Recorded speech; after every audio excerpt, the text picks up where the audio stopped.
Welcome to the show. Welcome to the show, ladies and gentlemen. Everything you need to know, show. I'm your host, Lenny Love. And also Leah. And today we're going to be talking to Val Ashford.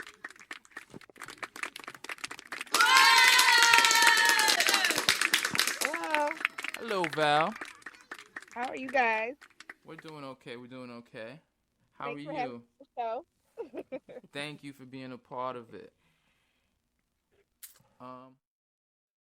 We know that you're a spiritual life coach and into innervational speaker. Will you let us know where you grew up and tell us a little bit about that time? I am a North Carolina girl. I grew up in eastern North Carolina. Very early life in Durham, Raleigh-Durham area, and then mostly in a little itty bitty hick town nobody's ever heard of called Dudley, North Carolina. That's Dudley? Dudley, North Carolina. Yeah, you're not gonna be able to find it on a map. Okay, shout out to Dudley. Shout out to everybody out there. It's between Goldsboro and Mount Olive, North Carolina. So it's a very small town. Okay. Yeah. All right. What were your role models growing up? Man. Growing up, my role models, for the most part, my mom and dad. I mean, they, I was blessed to have really phenomenal parents. So they've been the biggest, they were the biggest role models that I've ever could imagine having. So yeah, that's pretty much mom and dad. That's a beautiful thing. They paved the way for me. Yep. And how about now? Now, my mom has passed on. My dad's in a nursing home, but Sorry to hear that. it's just something that happens as you get older, and you start to think more so about your parents and what they, were able to accomplish, and what they showed you. So yeah, still mom and dad, real Definitely. big influences in my life. That's a beautiful thing. Mm-hmm. Okay, you're a spiritual teacher, life coach. How does that differ from Other life coaches. Yeah.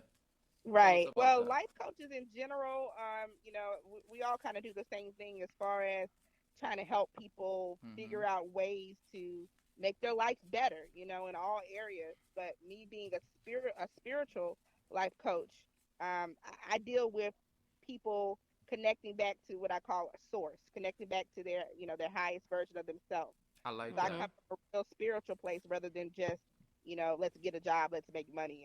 I want you to know who you are as a person. So it's a little bit different. Nice.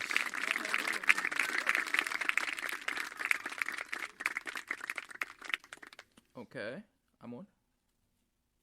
So connecting to your higher self. That's maybe we can elaborate on that a little bit.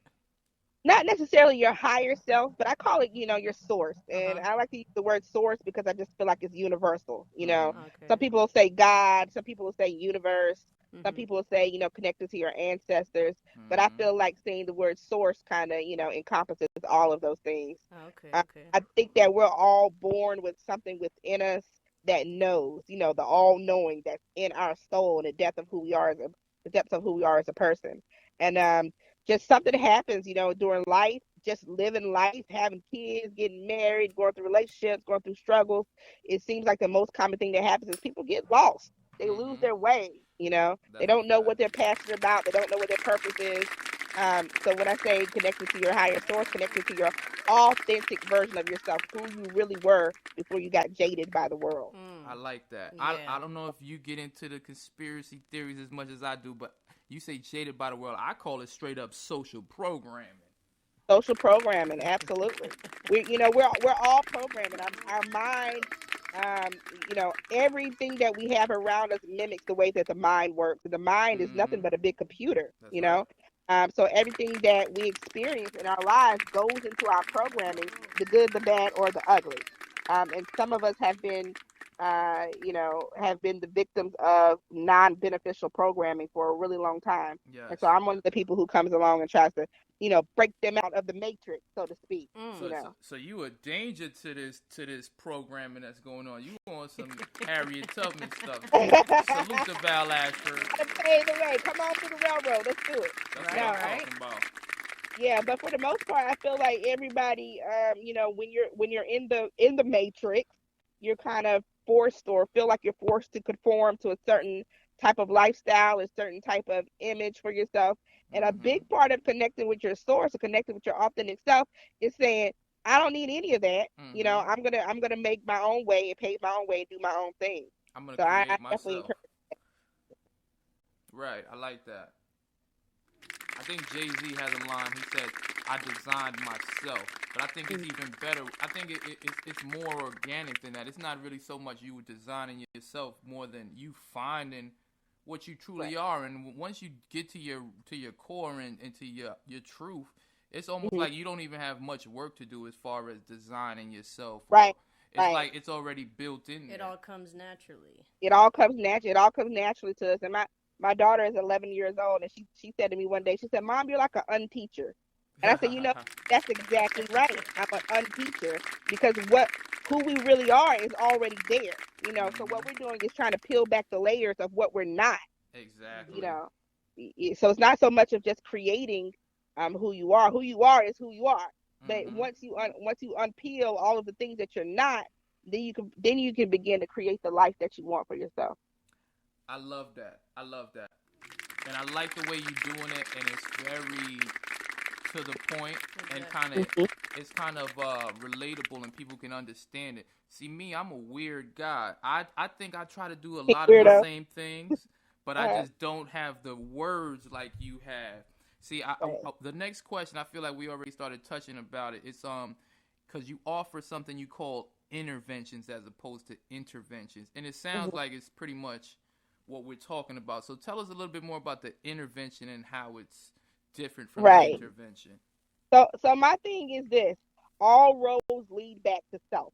No matter what you got going on in your life, we get into this habit of wanting to point fingers and blame this person, that person, blame the world, blame media. But at the end of the day, all roads lead back to self. That means you made the decisions that you made, on your own accord. Yep. So, when we think about an intervention, we think about like Dr. Phil and everybody coming in, your family members. Oh, just a minute. We lost you. Your life isn't healthy. But we don't need a group of people to come in and tell us that our life is all messed up, right? We know, like when we're off track, we know. And I think the intervention comes from the place of saying, I have recognized that I have lost my way. What do I need to do now? So it's like a self-imposed intervention. Okay. And that is definitely my style. I come real, I come raw, and I'll tell you, look, you got to get your shit together. Let's see what we're going to do. What can we do? What can we change? First and foremost, let's talk about your core belief system. Let's talk about what you're saying to yourself inside of your head. Let's get down to the nitty gritty. And it always has to do with self. It's never as a result of what somebody else did, ever. That's so true. And it's so crazy because as you was talking, and I was saying, you know what, she needs to start life coaching me because I could use some of this. And the first thing that I thought was, you know what it is? She gonna tell me. She gonna make me deal with these things, these nasty and these mean and these hateful things that I tell myself in my head. Oh, the world's not gonna let you do this. The world's not gonna let you do this. They never gonna hire you over here. You can't do this and you can't do that. So just as I was thinking that's exactly what you said. You on point. Right. Because that's what it is. Everybody is dealing with, they're battling against like another version of themselves within themselves. Some people say battling my demons, saying that there's somebody in me that's really negative. And what this is just somebody that's been brainwashed and been told negative things for so long that it just kind of gets embedded in who you are. And so a big part of the intervention is saying, well, we about to knock this person out. This person got to go. We're going to stop with the negative thought patterns because it will lead you into a really dark path. Absolutely. And that's not what you came here for. That's not who you were when you were born. That's not who you were when you were a child. So we're going to go back to the state of who we were at our purest, most authentic forms of ourselves. That's so beautiful. I heard you have a art of manifesting course. How does that work? Right. So I do a series of classes and workshops. What's great about it is I do it straight through Facebook. So what happens is when people, register to take the courses and the classes, I give them an invitation to a private Facebook group where I go live from 3 to 5 days, depending on what the course is. The Art of Manifesting course, it's the most popular course right now because it deals with the law of attraction, Mm. but in a whole different way. It just seems like, back in 2008 when The Secret came out by Rhonda Byrne, the book blew up, right? It was an international success. They made a movie from it, and really, it was one of the big first mainstream things that talked about the law of attraction and this idea of us living in a magnetic universe that brings us back what we put out there. The problem is everybody just took that one little thing and ran with it. They said, "Oh, if I think positive, if I think positive and put positive thoughts out, I'm going to have a great life and live happily ever after." And then they realized that was bullshit, right? They Mm-hmm. realized that's not how it works at all, or they're doing it and they're feeling like they're failing at it. Mm-hmm. So the Art of Manifesting course digs down deeper into the law of attraction, and you'll find out that there's a lot of different things that are happening. It's not quite that simple. Mm-hmm. Everybody can do it. Everybody can utilize it for themselves, but there's a whole bunch of things that you have to know about it. Also, in the Art of Manifesting course, I'm a science geek. I'm a geek. I'm a nerd anyway, but I'm a science geek, so That's a I like to beautiful tell thing. people the actual scientific proof that the law of attraction exists. Mm-hmm. So we get into quantum physics, we get into neuroscience, we learn about the periodic table and how that corresponds with our life. And I break down the things that we learn in very basic science classes in a way that's applicable to our own lives. Mm-hmm. Um, so it's what I feel like is vital if you've gotten to a place where you realize that you're in control, where you realize how powerful you are. Um, and once you have that knowledge that you are power and that you are powerful, then you can use the techniques talked in the course to improve on every single area of your life. Okay. Yeah, so it's the secret behind the secret. Pretty much. Yeah, Everybody just looked at the surface and said, "Oh, that's an easy one little line. right, I can run with that." And then it didn't right. work, and that's me too. And then we get mad at it because we weren't even doing it right. Absolutely, absolutely. So there's a lot, everything. It sounds great when you watch and read certain material, but you know that there's got to be more to it than that. It Mm-hmm. can't be just that simple. And so what I teach in the course is, yeah, there's some, you if you're gonna make these changes and want your life to go in a more positive way, there's a lot of stuff that has to be changed, not just wishing and hoping. And I tell Exactly. people all the time, I say, I'm gonna need y'all to throw those vision boards away, You have because to if you don't actually really do. understand what this is, how this works scientifically, the vision board isn't going to do anything for you. Mm. Exactly. You have to actually do something, not just Right. think about stuff if you're gonna do it. Right. Yeah. The first thing that I teach in the course is, okay, you understand that the universe is alive. That we live in a planet that's alive, and it responds back to us. We're talking to the universe that responds back to us. And I said the first thing I want to say to you is that sounds all good and dandy, but we all speak different languages, right? Like I speak English, you speak Spanish, this person speaks Japanese. What language does the universe speak in? Mm. And the universe doesn't speak in a language that's a traditional language like we speak in. The universe speaks in vibration. There you go. Vibration.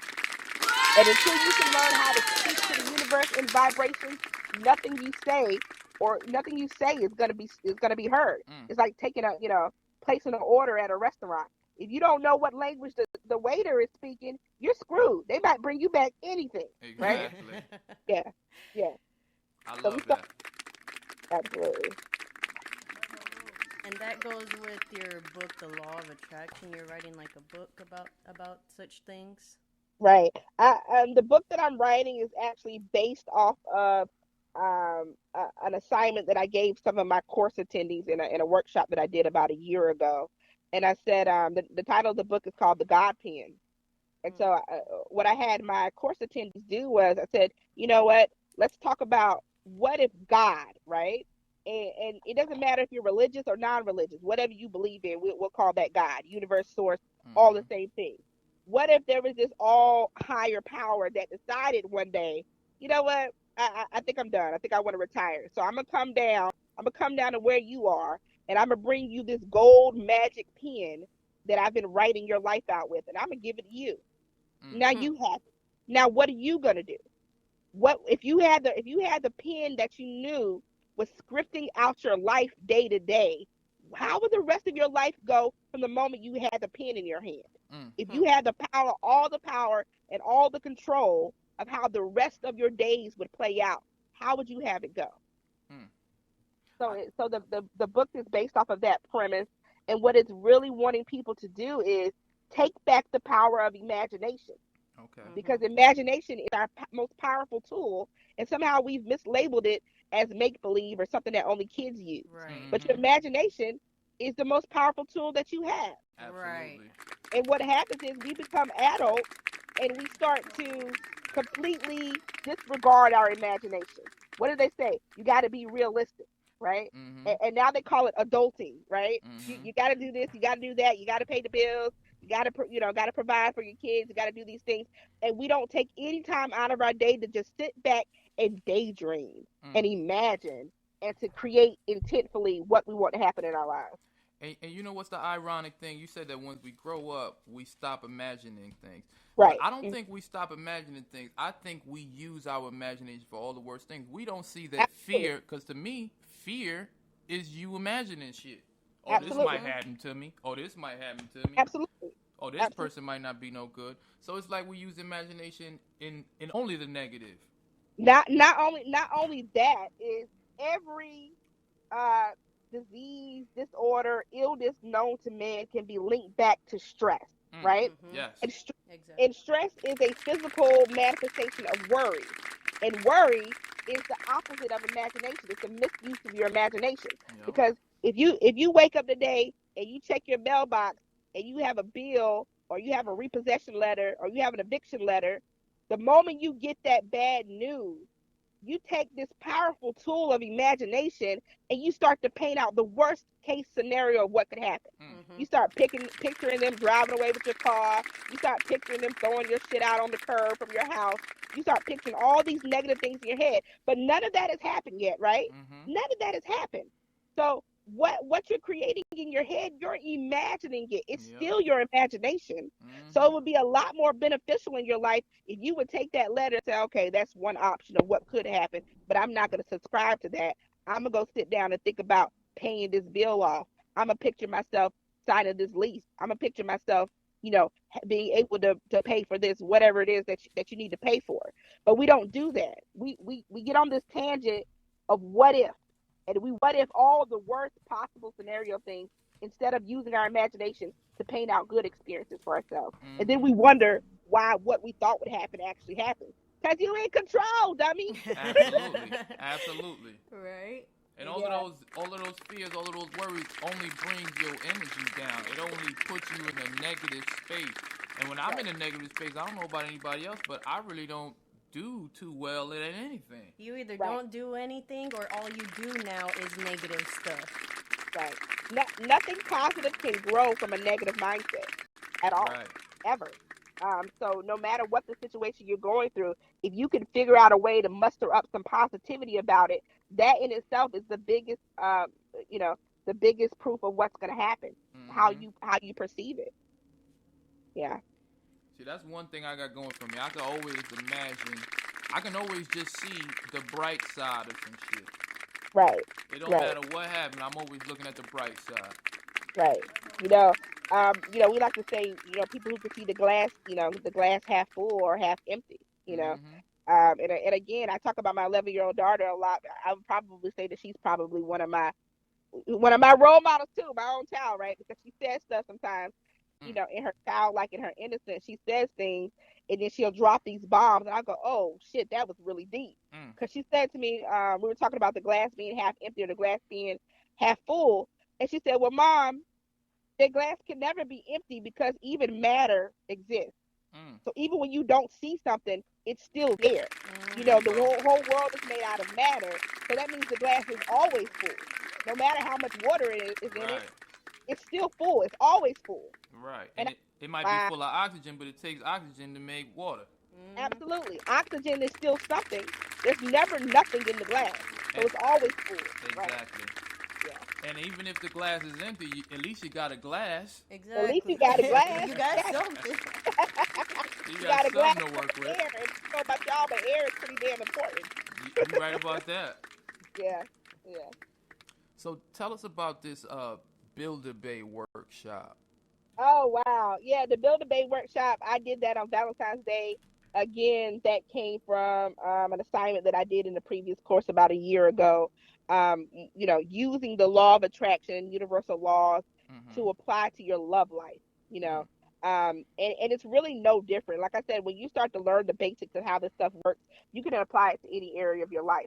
So, going back to imagination being our power and being our tool, um, the universe seeks to prove whatever we believe.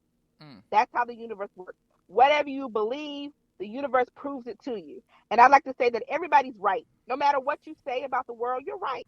You're absolutely right. Because your universe, it conforms to what you believe will happen. Mm-hmm. And so when we have people out here who are not able to find the love of their lives, who are, getting cheated on, going through all these horrible experiences, and then they say things like, there ain't no good men left. There ain't no good women out here. Mm. You've got this negative belief pattern in your head that's spewing out all of these horrible things, and then you wonder why you can't find a good man. Right. When you wonder why you keep finding gold diggers and not a good woman on your side. If your view is negative, or you don't believe that there's really somebody out there that can be monogamous, there's really Mm-hmm. somebody out there that can love you the way you want to be loved, then how the hell are you ever going to invite that into your life? So Absolutely. the so the Build-a-Bae Workshop was built off the basis of saying you're gonna have to sit down and get real positive about Mm-hmm. how you feel about love. Mm. You're gonna have to be able to build a bay in your head that would be perfect for you, and spend more time thinking about this person coming into your life that would increase your life than you do thinking about who hurt you, who Mm-hmm. cheated on you, who did you wrong. Right. Yeah. Yep, yep. So we had about 70, I think it was like 76 people participated in the Build-A-Bae Workshop this past Valentine's Day. So we had a pretty good turnout. I'm looking forward to doing it live, like a conference event at some point in the near future. Okay, but you only doing that on Valentine's Day? Because that sounds like it should be a 364 type of thing. This is my first time doing it as a workshop, so I said, what better time to do that than Valentine's Day? Because, man, as soon as we even get close to Valentine's Day, people start to get Mm-hmm. real negative about love. I hear people saying, oh, F Cupid, screw Valentine's Day, saying all these negative things. So I figured that was the best time to combat against some of that negative energy with some positive. Mm. I saw the Build-A-Bae Workshop is not only for singles, but Right. also for couples as well. How does it work with couples? It's not. We had singles, we had couples, and we had married couples, long-term relationships in there. Huh. Because at every point, if you feel like you need to improve, you need to improve, Mm. and you might need to build a bay while you're with your bay. Right. Because a lot of the times, what happens is in a relationship that's failing is you've changed who that person was inside of your head. Mm. Mm. You've decided that this person, because they may have lied, they may have cheated, they may have said something wrong at some point in a relationship, you've built them up to be something that they're not. Right. So if you want to, improve upon your relationship, improve upon your marriage, you're gonna have to go back and remember why you fell in love with this person. You're gonna have to go back and remember all the positive traits that this person has. So yeah, it's not just for singles; it's for everybody. I love it. That's awesome. See, I'm kind of looking at Oxo with the side eye right now because she knew it was for couples, but she didn't get us involved. So I'm a little bit salty about that. But going back to Don't what worry, you was, I'll do it again. huh? I'm definitely gonna do it again. But going back to what you were saying about just the negative outlook, and a lot of people, they might be thinking, "Oh, y'all talking about this crazy stuff about your imagination." So I like to bring it down to even more worldly terms. Like, All right. if you got that negative outlook, all of these women are bad, all of these men are bad. More than Mhm. likely, you're never really thinking. You're not even looking in the right places, Right. or you're always just looking through those glasses, those negativity Uh huh. shades, and all Uh you're huh. gonna see is things that confirm your bias. See, I knew Right. you was a cheater because every cheater I ever knew breathed through their Right. nostrils, and you breathing through your nostrils right now. I can't trust you. Oh wow. Right, because every person, like I said, the world conforms, the universe conforms to what we believe. Mm-hmm. So it'll show you proof of whatever it is you believe. And if you believe that all men are dogs, all men are cheats, it's gonna prove it to you. It's gonna show you. It wants to show you whatever it is you believe. So absolutely, if you have a negative outlook on life, you're gonna see that. It's going to come out over and over and over again. The time you pick up your phone to check your man's phone, you're already setting out a negative energy. Because if that's what you want to do, if you feel like you got to look through his phone, then the universe is going to be like, oh, okay, well, let's show you something. Whatever you seek for will find. Whatever you're looking for is looking for you. So if you're seeking out to see something negative, you're going to see something negative every single time. Exactly. You're just focusing on that, so that's all you see, even though there's all this happy stuff happening around you and right next to you, but you're only getting your microscope and focusing on that type of all the negative. Right. And what's so funny is if you have a negative mindset and you're seeing things negatively, then that means that even if something was good, if something good showed up for you, you wouldn't even be able to see it for what it was. Right. How many times have you seen somebody get into a relationship and they're like, you know what, this is too good to be true. This can't, he must got some real skeletons in his closet because he's just being too good. So when somebody comes along that does treat you right, you can't even receive it if you're in a negative state. I've experienced that a lot, Val, because let me tell you a little bit about my history. I call myself Lenny Love because I never had a problem falling in love. Do you believe that the majority of women I've been in love with, it was love at first sight? I believe it. It's almost like I just made it up in my mind, just made the decision that I want to love somebody. And it's not so much about being loved back, because to me, the gift of being in love with somebody is being in love with somebody.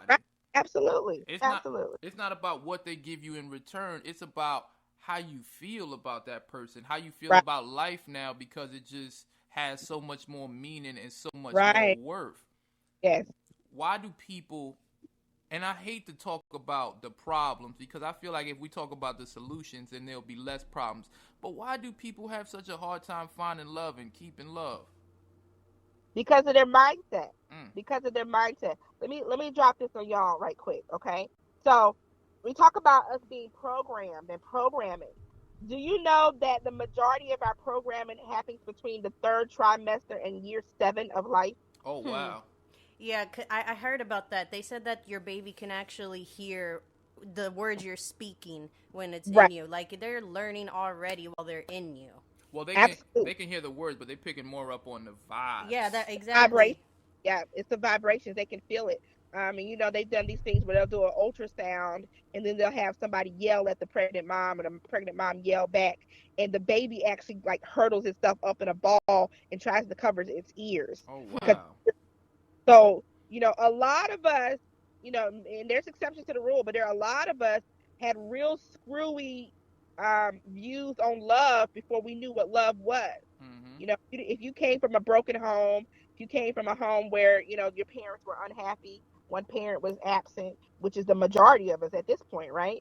Then you kind of, you're coming into this thing with a real jaded negative energy. You don't even know where it came from.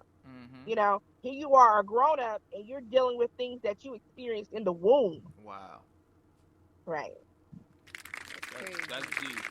Yeah. And it's very scary to me, Val. It's scary to me, Val, because when I look outside, I just see a whole bunch of people, and I'm like, what the hell is going on? You got women hating men, men hating women. I can't even blame women at all, because I see what these men are doing.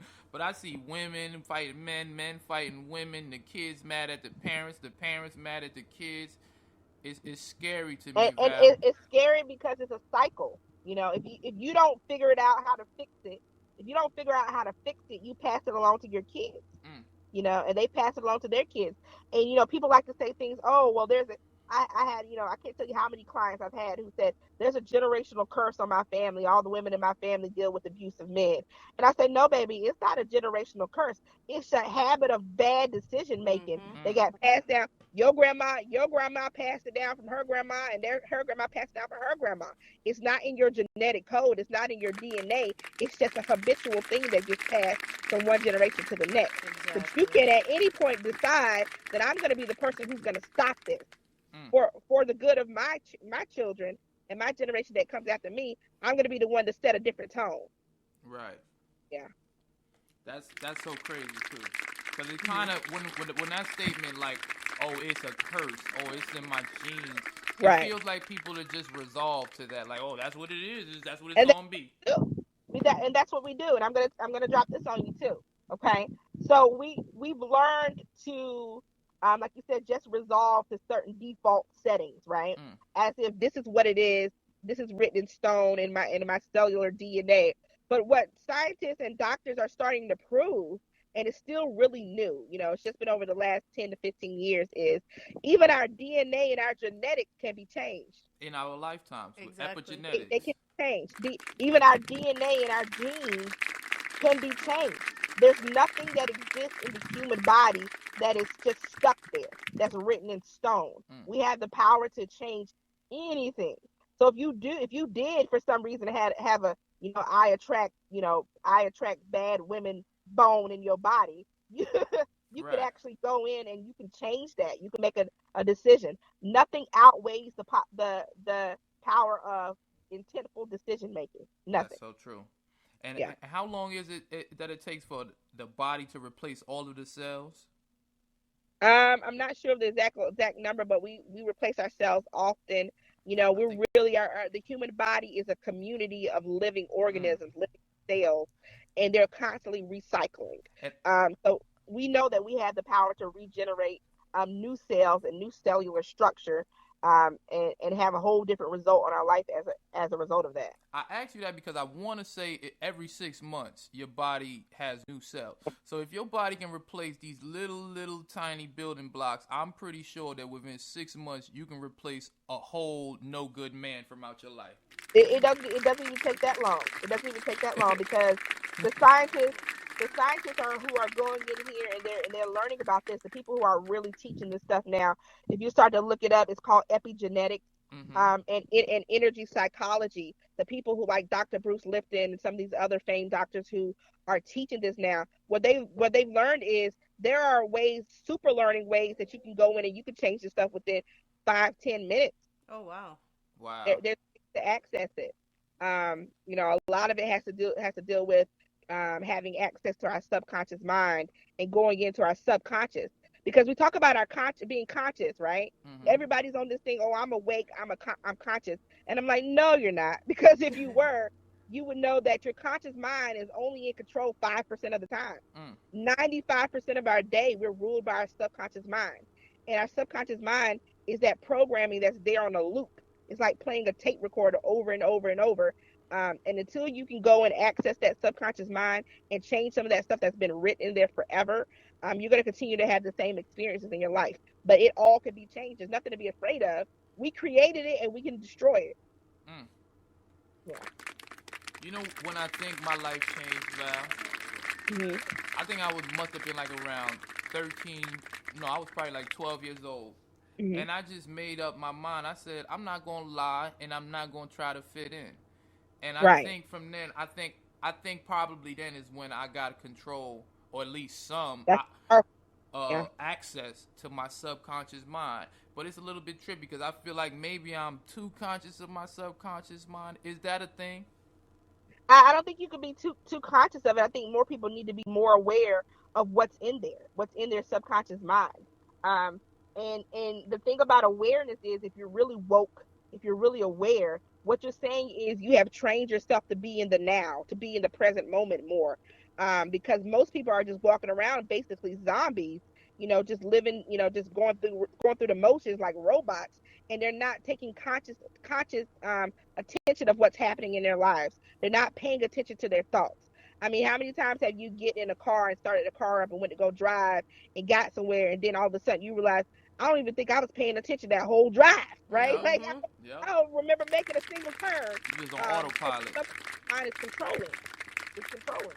Yeah, when I started paying attention to the subconscious, it's like if the subconscious is like a reflex. Like you go to the doctor, they hit your knee and it moves. So whatever is happening, like you just automatically react because, oh, well, my brain already knows that all of this type of stuff happened like this, so I'm going to act like this now. Right. And it was built into the subconscious mind is actually a beautiful thing because a lot of stuff you want to be a reflex action, right? You want it to be reflex. If somebody goes to punch you, your reflex action is to duck. Thank you, reflex. We needed that, right? That's supposed to be there. Work. But there's stuff in there that we do off of reflex that is not beneficial for us. So a big part of being conscious, being aware is figuring out what you got in your subconscious that's not working for you. Yeah. I think that's something about me that annoys people because it's like I'm obsessed with what makes things happen. So if Right. something happens, I'm always like, well, let's explore this. And people will like, just leave the damn thing alone, Lenny. Right. We get it. Right. And I'm like, but wait. And they just get mad at me. And that's why I don't have a lot of friends right now, Val. Help me you out. don't need a lot of friends. All you need is good ones. And I think it's a sign of genius when you don't have a lot of friends, because what they're saying is, I've gotten picky enough about my energy. I've become so aware of my energy that I don't accept people to be in my energy who don't resonate with me. I And agree so with you. that's absolutely fine. I agree with you, Val, but here's the thing. What I really fear, because to me, I feel like taking care of me and my home, and even if when I have kids and my Uh-huh. family, that's not enough. Because if the neighbor is just bugged all the way to hell out, shoot, there's no telling what's gonna happen with my kids. You know what I'm saying? So Right. I Right. feel like I feel like we all in this together, even if we live on the other side of the planet. So Right. I really. Hmm. This is a very unfavorable opinion that I have, but I don't care, right? I love Um, it my already. opinion is my opinion is the only way you can protect your children is to teach them to trust themselves and their own intuition. Mm, Period. And definitely. if you teach your children how to be conscious, aware of their own thoughts, of vibrations, of the vibes that they get off of other people, Hmm. that's the only protection they need. Right. When we this thing where we're being fearful, what you're really doing is you're sending out a fear vibration and you're making your kids afraid. Mm, Okay. When a child comes out of the womb, that baby just lived in water for 9, 10 months, right? hmm And that baby comes out, that baby knows how to swim, mm, right? But if hmm if your baby walks towards a swimming pool, what do? You scream, "Oh my God, he's gonna fall Mhm. in." mm, That baby knew how to swim and was very confident about knowing how to swim until you told them not to be confident by the way you reacted. mm. Exactly. Yeah, So it's so natural. It's built in. We already know. Yeah. I agree with you, and you just gave me some tough advice. I need to stop being a scaredy cat and let everybody else just be a damn fool. Right. They'll Yeah. catch up. Right. Yeah.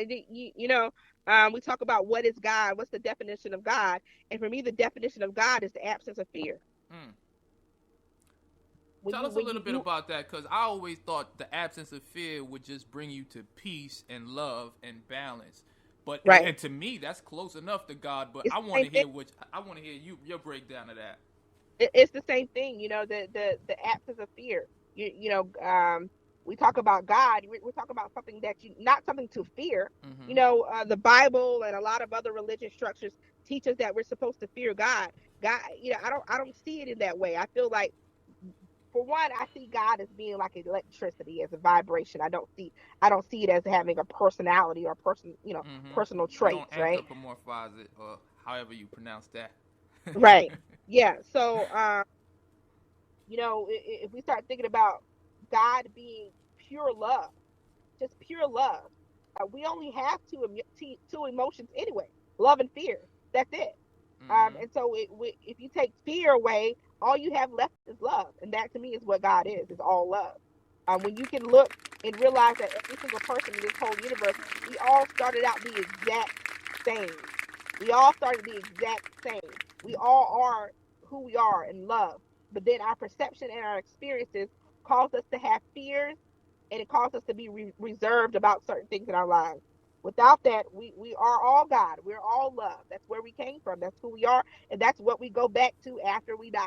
Mm. Yeah. I like that. Yeah. Beautiful. And you just made me have a thought, right? Because Okay. I believe like in these two polarities, the masculine and the feminine, The with duality. Yeah. yes, right? So it's like fear, you can put fear and love in that. And I Mm. think erroneously we ascribe these two dualities to male and female. I think that's totally wrong, and I don't subscribe to any gender roles. But Right. due to socialization and social programming, I would dare say that men are fear based, and that's why they take, smash, and grab, and women are love based. That's why they give and nurture, just generally speaking. What do you think about that?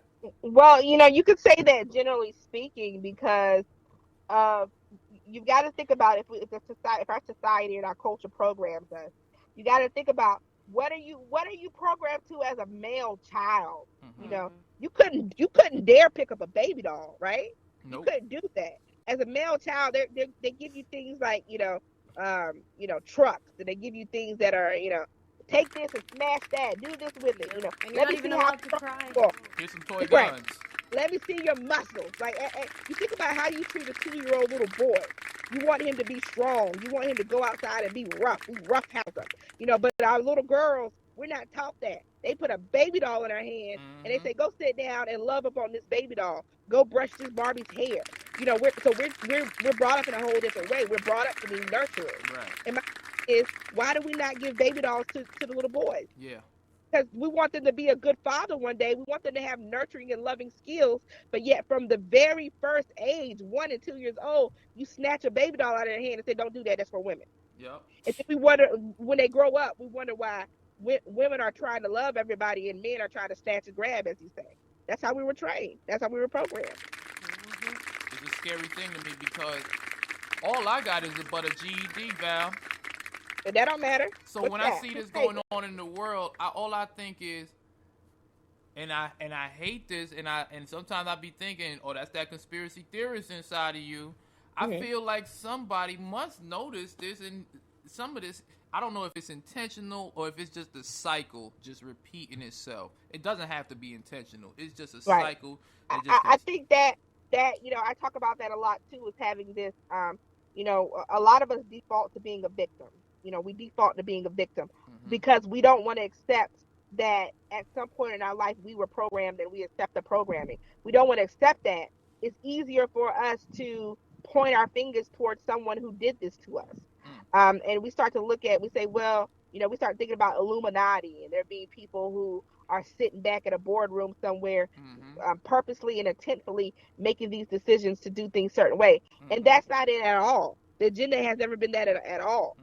What we do have is a tradition of things being a certain way, and we carry out those traditions. Yeah. That's what it is. Exactly. I don't think that, of course there's some people who are just evil, that want to be evil, that do evil things. But for the most part, I don't think that's what it is at all. I love that approach. I don't think that's what it is at all. I love that approach, and I think it's more to the point because what I find is a lot of people are out here trying to dismantle Illuminati that may or may not exist, but it's not enough people really dismantling the things that we know for a fact that we are alleging that this possibly existing or not existing group are doing. How about we dismantle the foolishness? How about we just show more love? How about we just, you know what I'm saying? So I think even if there was an Illuminati, right, which is like a secret board somewhere of old people who are having control over the media and they're deciding to send out certain agendas. Even if there was, who makes you subscribe to it? Exactly. You choose to watch choose. anything. It's like, we go out here and I use this as an example. Everybody's starting noticing that people were starting to gain weight. People, we're a lot bigger generation than our parents and their parents were. And so we can't accept the fact that maybe we've made some not bad choices. So what we do? We need to find a devil. We're looking for a devil. That's our cultural thing.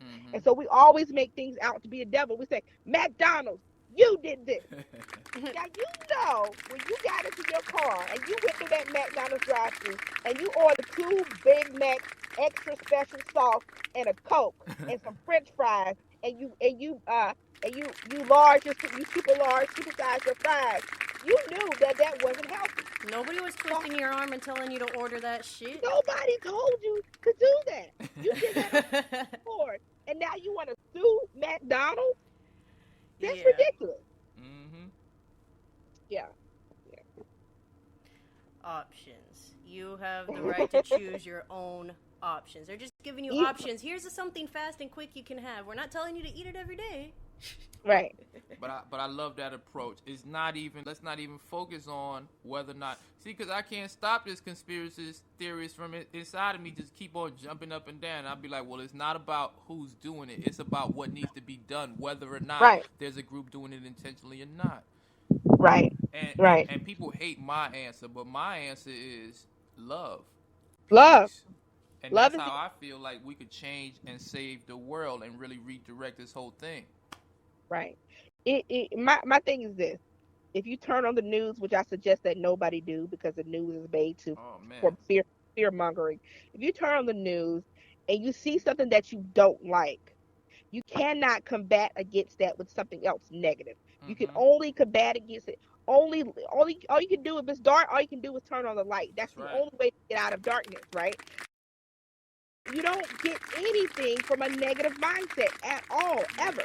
So all this protesting, all this boycotting, that doesn't work. And at what point are we going to realize it's ineffective? It doesn't work. You're going to have to pay more attention to the positive of what you want, create solutions, have a solution-based mindset instead of wanting to, put the devil at the stake, put a witch up at the stake, which is what we've been culturally taught to do. You absolutely right, and it feels like we just talk. I guess you were right. You said all roads lead to yourself, Yeah, because that's also in keeping with the negative mindset. yeah, If you just yeah. focused on the negativity that's in the world, that doesn't necessarily push you to do something positive. It might just Right, put you in a negative space, and it's right, always about just doing the positive. right. Yeah, yeah. Good stuff, man. Good stuff. So, what are you working on now apart from the Build-a-Bae Workshop? We hoping you bring that back, because I need to, Right. because wifey needs to build a bay. I see her looking at me all type of ways sometimes. Oh wow. You might have to Call you put some out. stuff in her head. Oh wow. What are you working apart from the Build-a-Bae and the book about the golden pen? I'm not sure what the title is on that. The God, God God pen. pen. So God pen. I got the God pen. I got the Build-a-Bae Workshop, and I got the Art of Manifesting is my most popular course right now. But I'm working on a product line. I'm working on books of affirmations. I'm working on Love it. I have my Namaste and shit clothing coming out. I also have some. I'm gonna start selling metaphysical stuff because I do believe in using metaphysical tools, Absolutely. crystals, stones, sage, Absolutely. all that kind of stuff. So just be on the lookout. I also have an adult coloring book coming out, Namaste and shit. I like to swear, I like to use curse words a lot. I think it's freeing. Yeah. Um and so, I said let's just do it. Some days you come home from work and maybe you just want to color the words fuck, fuck, fuck, fuck, fuck over and over I and over love again. it. That's therapeutic, right? And it's Uh, also inclusive, because I yeah, kind of feel like people yeah. will think So that. I have that coming out. So yeah, just I'm really focusing on just kind of building my brand and expanding my brand, which is all built off of love, Hmm. self-love, and self-accountability. I love it. And all of that is offered at Validated Intuitive Services. Yeah, where can we check all of that stuff out and stay in the loop, man? Because now we got your phone number, you messed up. Because I'm gonna be calling you probably by every 15 minutes. I need just a pick me up, hit me with something. So I do half hour and full hour one-on-one sessions where we do just like we're doing now. We get on the phone, you tell me about what's going on in your life. I use my intuition and I can pretty much tell you what's going on in your life for the time Hmm. I speak, just off of energy and vibrations. And we'll talk. We'll talk for 30 minutes, we'll talk for an hour. I have people who are regular clients of mine who I speak to on a weekly basis. It's an alternative form of therapy, Yes. and it's really about building and improving upon your life from a spiritual place instead of trying to medicate you and And just take your money Yep. give you a forever. prescription. Right. So I do that. I also do group events. You have a group of people together. You want me to come speak? I love doing live events, speaking with people, doing workshops. With people. I'm scheduled to do a couple of conferences this year. I'm trying to put a couple of retreats together. So yeah, just spreading the word as much as possible. You can find me at www.valashford.com, Val Ashford on Instagram, Val Ashford on Facebook, Val Ashford on Snapchat, Val Ashford on Pinterest. Everything's Love the it. same. She's Love Type it. it everywhere. in. And for Yeah. everybody out there who might be on stringent budgets like myself, how much Uh-huh. will these workshops run us? The workshop, the Art of Manifesting course is $33. That's It's a nice. it's a 3-day course for $33. That's Oh, doable. that's Um, yep. and it is a life changing course. Absolutely. You can spend $33 at Burger King. So Exactly. Mhm. take that same money and do something that's going to build upon your life in a positive way. And I'm telling you right now, this is invaluable right here. It could change your life because it only takes 5 minutes of a negative attitude to get yourself sent to prison or make Yep. you lose your job or Yep. lose it all. So this is invaluable, At every priceless. single moment, we are one decision away from an entirely different life. Make it a good one. Yep. So get validated, y'all. She's Come on get validated. everything. She has her own website, Instagram, Snapchat, Pinterest, Facebook. We love what you're doing, Val. We All of that, absolutely love you too. Even if you wasn't doing none of this stuff, we still love you. I love you guys too. I love you guys too. Long Your distance hug. You are the bomb. We love you. We gotta do this again, and we talk about a more, more focused topics next time. Maybe relationships. We love you, man. You're love the you guys. best in the world. And we gotta do this again. Thank you for being a part of it. Val Ashford. All right, you guys. Love and light to you. Namaste and shit. See you next time. All right. Peace. Bye. Bye. That was Val Ashford, ladies and gentlemen. Y'all give it up. Give it up, little man in the back. I see you, little man in the back. You've been giving me the stink eye all damn day. How about you go get validated? We need y'all to go get validated because, trust me, this is priceless, invaluable mindset. Perception is key. It'll change your whole life, man. And it's affordable. And it's very affordable. It is affordable, ladies and gentlemen. You can spend that $33 on a bottle of liquor. You just gonna wake up in the morning still mad and with no liquor. This is something that doesn't disappear. You might forget some of this stuff. We'll take down notes. This is something that you take with you for the rest of your life. So y'all don't be afraid to get up with Val Ashford. Check out all her networks. We will be posting the links. And that was today's show, ladies and gentlemen. We'll see you again. Till next time, we are your hosts. Oxulia. And Lenny Love Life. Peace.